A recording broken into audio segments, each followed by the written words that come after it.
ప్రస్తుతం నేను పరిగి మున్సిపాలిటీ పరిధిలోని నస్కల్ గ్రామంలో ఉన్న ఈరోజు ఎమ్మెల్యే రామ్మోహన్ రెడ్డి గారు ఇక్కడ నుంచే ఎన్నికల ప్రచారాన్ని అయితే మొదలు పెట్టడం జరిగింది. మరి సీనియర్ నాయకులు ఇక్కడ చాలా మంది మనతో పాటు ఉన్నారు. అన్న నమస్తే. నమస్తే అన్న. ఏ రకంగా జరుగుతుంది ప్రచారం? నా పేరు అశోక్, నేను సీనియర్ కాంగ్రెస్.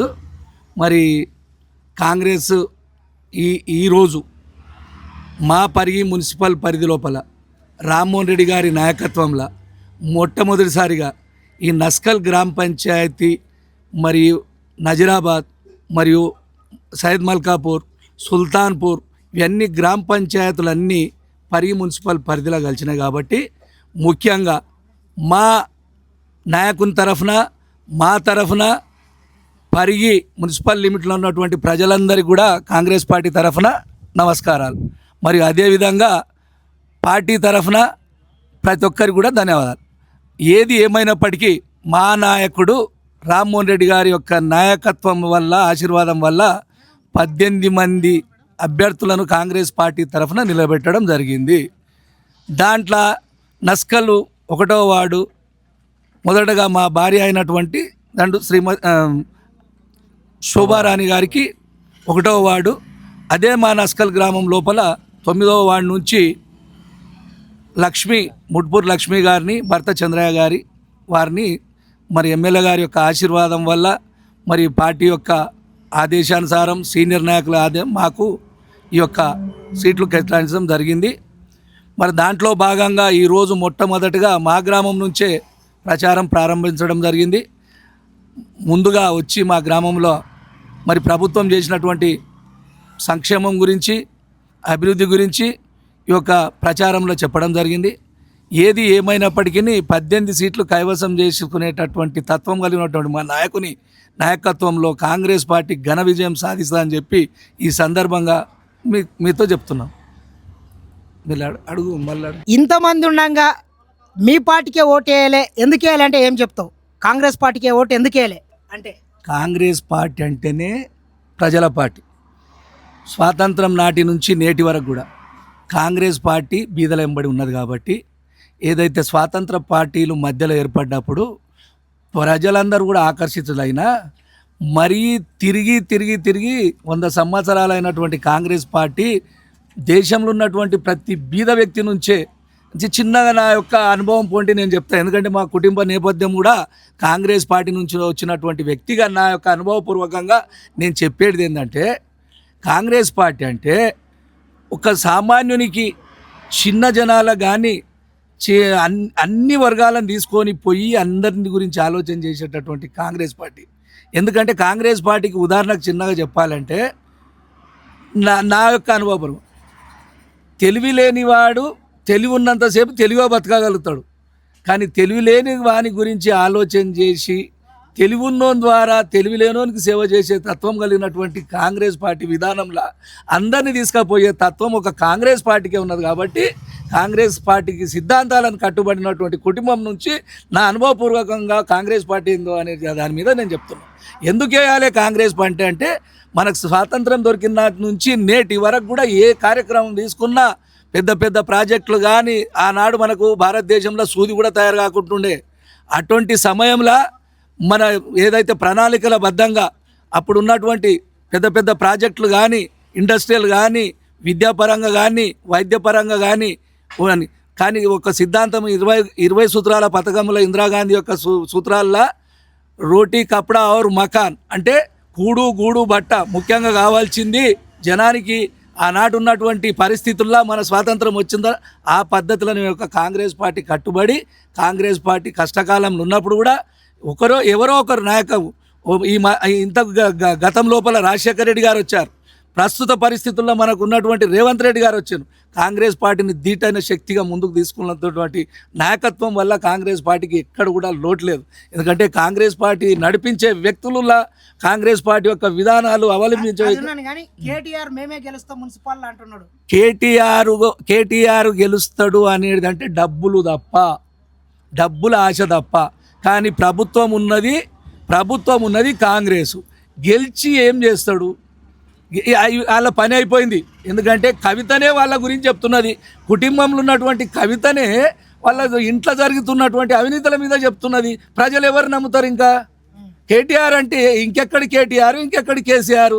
కేసీఆర్ ఫామ్ హౌస్కి అయిపోయాడు. ఎవరు బయటికి వెళ్ళి ఇచ్చేస్తారు? కేటీఆర్ నమ్మే పరిస్థితి లేదు.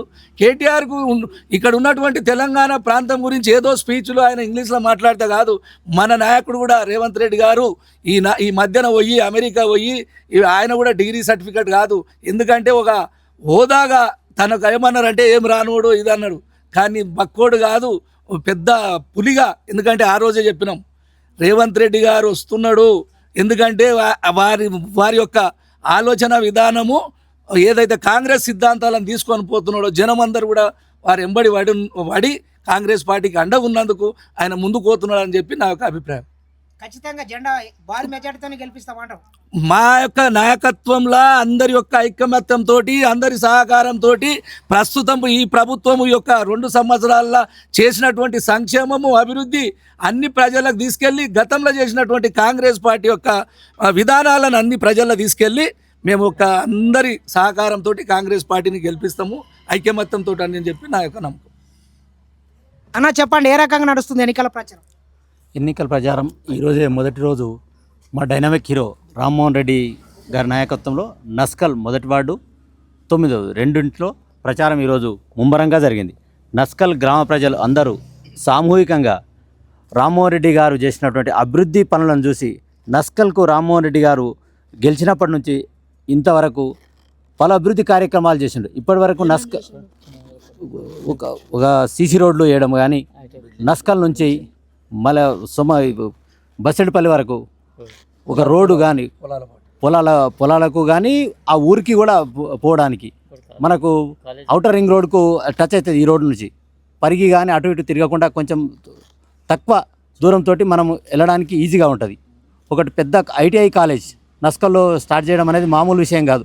ఇంటీరియర్లో ఉన్న నస్కల్లో ఒక 30 ఎకరాల పొలంలో ఒక 20 కోట్లతోటి ఈ ప్రాజెక్టు చేయడం జరుగుతున్నది. ఇప్పుడు దానికి మళ్ళీ 27 కోట్లతోటి ఒక హాస్టల్ భవనం కానీ టాటా కంపెనీతోటి కన్సల్టింగ్లా మొన్ననే శంకుస్థాపన చేయడం జరిగింది. Naskal to Vikarabad double road చేయడం, 4 లైన్ రోడ్ అయ్యింది. ఇప్పుడు రోడ్ వరకు మీరే చూస్తున్నారు, దారిపడు ఎంత స్పీడ్గా వర్క్ జరుగుతున్నది అనేది మీకు కనబడుతుంది. అందుకని రామ్మోహన్ రెడ్డి 6 నిమిషాలు కష్టపడి పరిగి అభివృద్ధి కోసం ఎంత కష్టపడుతున్నాడని ఇప్పటివరకు ఏ ఎమ్మెల్యే చేయని రీతిలో తాను నిద్రపోకుండా, జనాలను నిద్రపోనీయకుండా పని చేయించి నస్కల్ అభివృద్ధి కాదు, పరిగి మున్సిపాలిటీ కాకుండా పరిగి కాన్స్టిట్యూన్సీ మొత్తాన్ని అభివృద్ధి చేయడానికి తను 6 నిమిషాలు కష్టపడుతున్నాడు.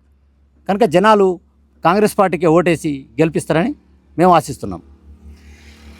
అన్న నమస్తే, ఎట్లా నడుస్తుంది ఎన్నికల ప్రచారం? ఏ వార్డు మీది? అన్న మాది నస్కల్ 9వ వార్డు మాది. అంటే నస్కల్లో పరిగి మున్సిపాలిటీ మొత్తం 18 వార్డుల్లో నంబర్ 1 ఫస్ట్ వార్డు నస్కల్గా భాగం ఉంది. సెకండ్ది 9వ వార్డు ఏమో నస్కల్ కొంత భాగం ఉన్నది, కొంత భాగం ఏమో రుకుంపల్లి. ఈ 2 కలిపి 9వ వార్డుగా ఏర్పడడం జరిగింది.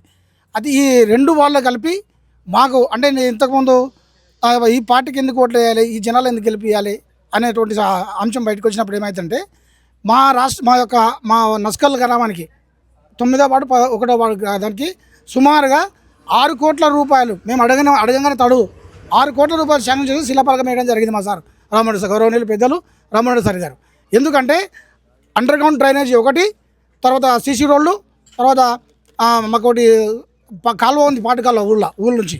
అంటే దాన్ని నీళ్ళు వర్షాకాలంలో పొర్లి కంప్లీట్గా ఇంచుమించు సుమారుగా 50 ఇండ్లు మునిగిపోతుండే.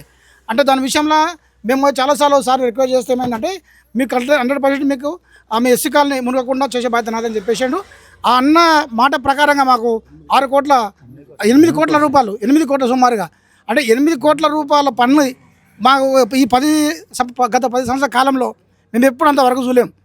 అయినా ఇప్పటికి కూడా 8 కోట్లు కాకుండా కూడా ఇంకా సుమారుగా 4 కోట్ల వరకు ఆల్రెడీ పనులు అయినాయి. ఇప్పటికీ ఒకటి బస్సు దవాఖాన కట్టిండు, ఒకటి తర్వాత అవుటర్ రింగ్ రోడ్ మా గ్రామం చుట్టుముట్టు రోడ్ ఉంది, సీసీ రోడ్ వేయించడం జరిగింది, అది ఒక 20 లక్షలతోని.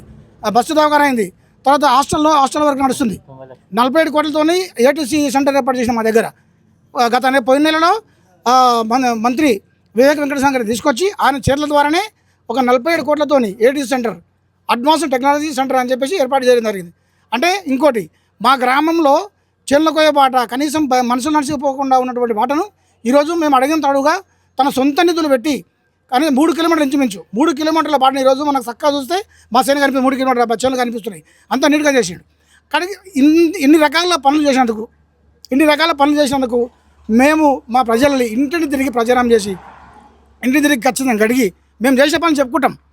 మేము చేసిన పనులు ప్రజలకు చెప్పి అమ్మ పరిస్థితి ఇది, మీకు ఇంకా ఏమేమి కావాలో కూడా చెప్పండి. మేము అడిగిన తడుగా ఈరోజు మా ఎమ్మెల్యే గారు 50 ఇళ్ళు మాకు ఇవ్వడం జరిగింది. ఈరోజు 50 ఇళ్ళు మీకు చేయడం జరిగింది. కాబట్టి ఈ విధంగా కాంగ్రెస్ గవర్నమెంటు, మా ఎమ్మెల్యే సాబ్ గారు, సీఎం రేవంత్ రెడ్డి గారు వాళ్ళు చేసిన పని ఏదైతే ఉందో ఆ చేసిన పని చెప్పుకుంటాం, చేయండి కాదు, చేసిన పని ప్రజలకు చెప్పి మా అమ్మ మాకు ఓటేయండి, మళ్ళీ గెలిస్తే కూడా మేము ఇంతకన్నా అద్భుతమైనటువంటి పని చేసి చూపిస్తాము అని జనాలు తీసుకుపోయి వాళ్ళకి చెప్పి మేము ఓట్లు అడిగి మాకు మున్సిపల్ మొత్తంలో 18 వాళ్ళు అవుతున్నాయి. ఆ 18 వాళ్ళు ప్రతి ఒక్కరిని గెలిపించుకొని ఈ పరిగి మున్సిపాలిటీని మా ఎమ్మెల్యే రామరెడ్డి సార్ గారికి గిఫ్ట్ ఇవ్వదలుచుకున్నాం మేము. అన్న నమస్తే. ఎట్లా నడుస్తుంది ఎన్నికల ప్రచారం? సూపర్ నడుస్తుందన్నా. ఏంటంటే ఇప్పుడు ఉన్నది మాకు 2 వార్డులు వచ్చినాయి. ఒకటి ఫస్ట్ వార్డు, ఒకటి 9వ వార్డు, ఒకటి బీసీ మహిళ, ఒకటి ఎస్సీ మహిళ. అయితే ఫస్ట్ వార్డు ఈశాన్యంలో ఉన్నాం కాబట్టి ఇంత నుంచి స్టార్ట్ చేసినాం. సాగుణంగా మాకు 150 కోట్ల రూపాయలు ఇంతవరకు వచ్చినాయి గ్రామాభివృద్ధికి. ఫస్ట్ గెలిచిన నెల రోజులకు నేను వాడి ఎన్నో పనిచేసాను. అయితే నాకు ఫస్ట్ వచ్చిన సార్కి ఈ పని కావాలంటే 5 లక్షల పని ఇచ్చింది. 20 ఏళ్ళ నుంచి మా ఏరియా డెవలప్ కాలేకుండా నాకు వచ్చిన ఫస్ట్ నాకే పని ఇచ్చాడు. అయితే ఇంత నీట్గా 100 నుంచి చెప్పాను మన పరశురామన్న సూచనతో ఆయన బాగా కష్టపడ్డాను.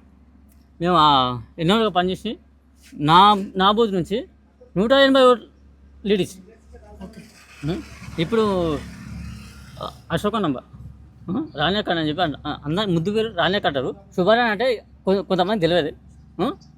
ఎంత ఓట్ల మెజార్టీతో గెలిపిస్తారు ఈసారి? 250 ఓట్ల మెజార్టీతోటి 2 వాళ్ళు కూడా గెలుస్తాయి. 2 వాళ్ళు 100% గెలుస్తాయి. బల గురి చెప్తాం ఖచ్చితంగా 100% కష్టపడతాము. Okay right.